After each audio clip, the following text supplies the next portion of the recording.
Yes, Jane uri umuririmbyi uri umu rapper wa gospel avugwa cyane ku bintu Jane ntifata nk'umuririmbyi wa gospel Jane ntiriya bintu yagize mu mutwe FM yambaye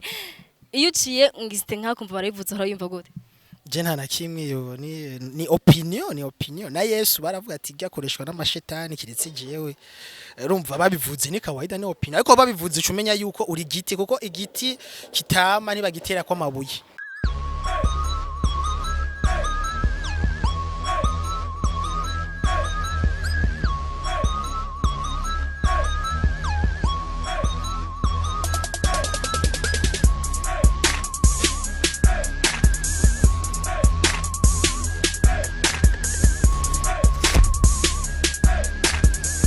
Ndabaramukije mwese bakunzi ba Bujahid TV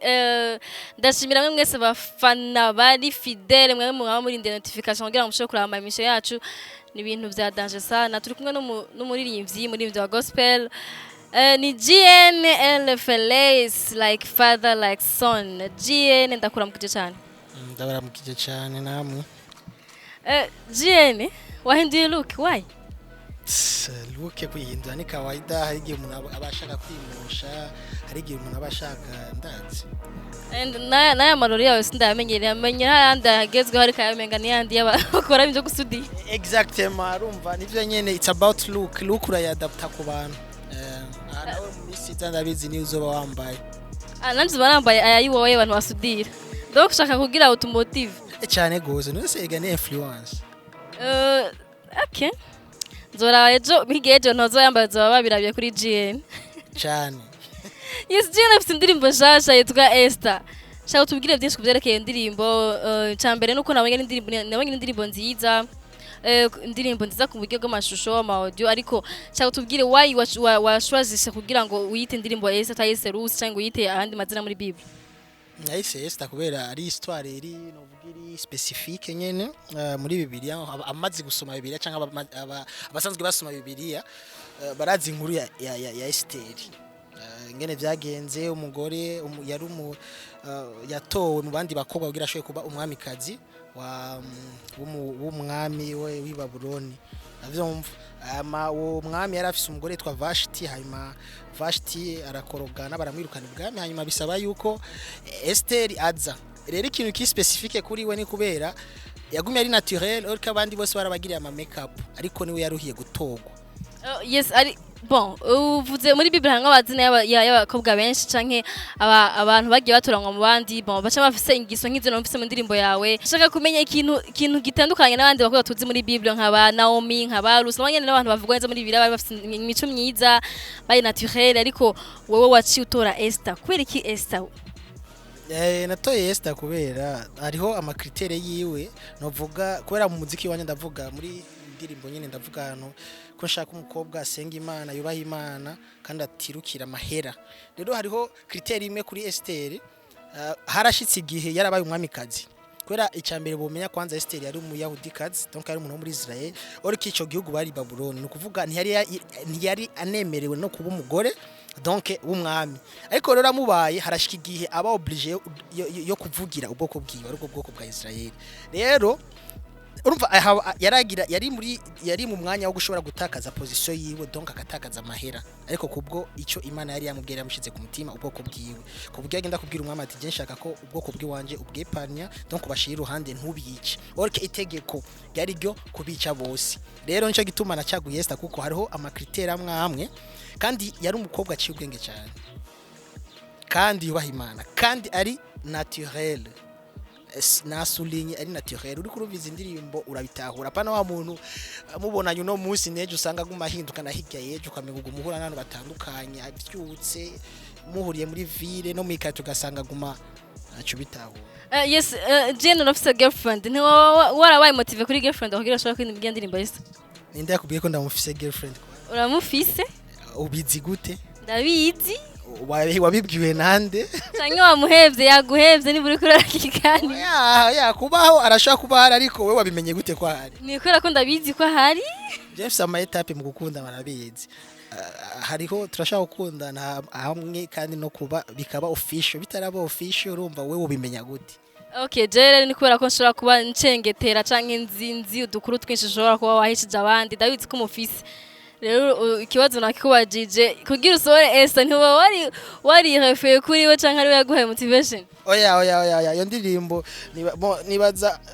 uko iyo ndirimbo yaje haraheze igihe kuko je sifa gusohora indirimbo mbanza gufata umwanya kwanza gukomunika nayo kandi nkuko nabivuze atanu umwe ari official mva nta numwe abahari andi arashaka kuba hari oya ariko arahari urabivuze. Oya niko nivyo ndavuga none indirimbo uzi kwanza yasohotse gya ariko indirimbo ni soko kujya musu uyibona iba yasohotse kera urumva rero ucumbye ngo ni motivation ngo yiwe deja sinogira motivation kuri indirimbo yo kurondeza nararonse cubitaho bon ariko uravyemera ko ahari hose afate ko ari girlfriend wawe arahari basazoba official ariko wewe ntumuzi kwa ntavyo uramenya none ndabirose ko ahari urashaka kuvyumvira ko ngene umbora uvuga ati kameme urumva nibishoka yuko ushobora kuba utamufise bon je urabizi ko ndabizi ko ndabimenya iyo utamufise rero niyo umufise vyemere ko ndabimenya sawa yitwa gute ngira yitwa Esther okay uyemeye ko amufise ufise ndirimbo Esther ivuga amakarite y'umukobwa ushaka kuzobana nawe cyangwa ushaka imumaki y'Imana izoguha uyu ufise ubu unye arayoje canke ntahuriye na Esther ubu bataraba official ibyo sishaka kubwira ibyo nakubwiye official basi no kuvuga gute hariho igihe cyo gukogwa umuziki buryo umuziki nituukora ujya musoko gushira kuri YouTube cyangwa kulaza iba yakozwe kwanza rero itaraba official sishaka kuvuga ngo ndiri mu mwimezo gute itarahera none mastering mixing oya apete nturi kuri ubu kibazo cyane nakubajije kibazo si question kuba official cyangwa utaba official kuko asanzwe ahari arahari kandi wasoha indirimbo ivuga ku makarite y'umukobwa canke ku kuntu ushaka umukobwa wifuza ko azomera kandi asanzwe ahari nakubajije arafise ayo makarite ya Esther canke wamutoye ubona ko atayafise arayafise none arinzi atayafita ari naturel bien sûr oya je muri caractère ziwanyu ndakunda umuntu ari naturel azi gituma ari naturel ni temperance kubera azi ubuzima kwisi buragoye rero ari umuntu usanga nk'ubu par exemple babandi usanga yahora yirabura cyane hamugaje usanga yaragize inzobe nyinshi cyane ashitse ahantu y'amavuta ataboneka cyasubira kandi nyine akagira umubiri urabitahura rero donc wewe kubona naturel uvuze no kutiyambiza cyangwa kutisiga mu korogo oya ako nakaruriro kamwe muri bwinshi no kwicapa nyene uka ingo ugasanga wagize triangle bisigura ko Esther wawe namwise Esther kora niko niyo ndibo yawe Esther wawe donc nta ntiyisiga ikintu na kimwe no ku mutwe ntahindura nta n'amahereni byose ni mu Pentecote oya so Pentecote ariko afite caractère ntahinduka no kuvuga urashaka gushira ko ariko ntiyo exagere ibintu byose fo kugira tempérance ibintu byose dukora kuko l'excès toujours mauvais ibintu byose ubigize ukarenza bica biba bibi yes indirimbo ni Esther je narayiravye mbona kugeza isaha ifise views nyinshi pa hapo izindi wari usohora nka Shitani vinyuma iracari ku bihumbi 4 ariko iyinye ku misi miki maze geze kuri 5000 n'ibindi wakoresheje kugira ushobore kuranka views nk'izo n'abantu baba bariko bararaba nta buhinga ukoresha indirimbo urayisohora nyuma biravana na spirit n'abantu ngene bayakira urumva ivyo nushaka kuntu bijija ko nta muntu umasohora indirimbo azi views iza gushikana bisigura ko iruti zindi wamaze gusohora bon ya biravana n'abantu baba bayakiriye ni nkuko umuririmbyi ari ndimba abantu bakunda niwe bakunda biratandukanye yes